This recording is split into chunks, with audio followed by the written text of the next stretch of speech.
That's what the Bible Yeah, it's what provides. I figured out. I just figured this out this week. In many ways, the first book was the Bible. I mean, literally. Because at one point, there was only one book. Like, as far as our Western culture is concerned, there was one book. And for a while, literally, there was only one book.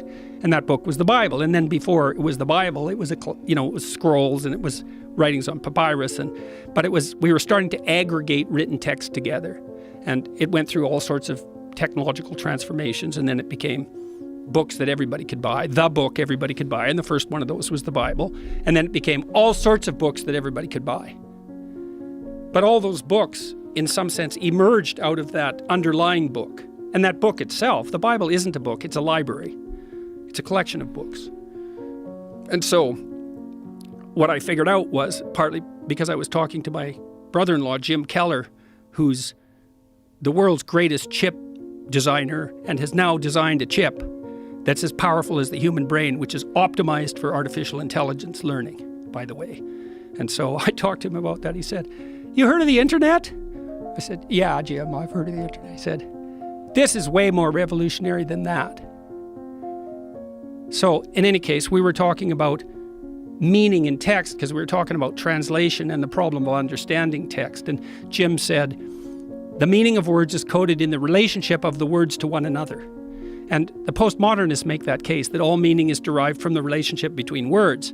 That's wrong because, well, what about rage? That's not words. And what about moving your hand? That's not words. So it's wrong, but part of it's right because the meaning we derive from the verbal domain is encoded in the relationship between words. So now then you think, well, let's think about the relationship between words. Well, some words are dependent on other words. Some ideas are dependent on other ideas.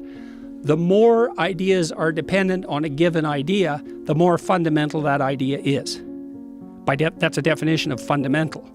So now imagine you have an aggregation of texts in a civilization. You say, which are the fundamental texts? And the answer is, the texts upon which most other texts depend. And so you'd put Shakespeare way in there in English because so many texts are dependent on Shakespeare's literary revelations.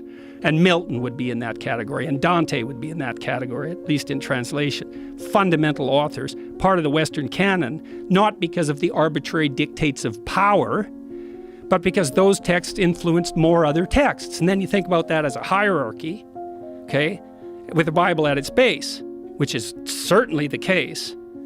Now imagine that's the entire corpus of linguistic production, all things considered. Now, how do you understand that? Like, literally, how do you understand that? The answer is, you sample it by reading and listening to stories and listening to people talk. You sample that whole domain. You build a low-resolution representation of that inside you, and then you listen and see through that. And so it isn't that the Bible is true. It's that the Bible is the precondition for the manifestation of truth, which makes it way more true than just true. It's a whole different kind of true. And I think this is not only literally the case, factually, I think it can't be any other way. It's the only way we can solve the problem of perception.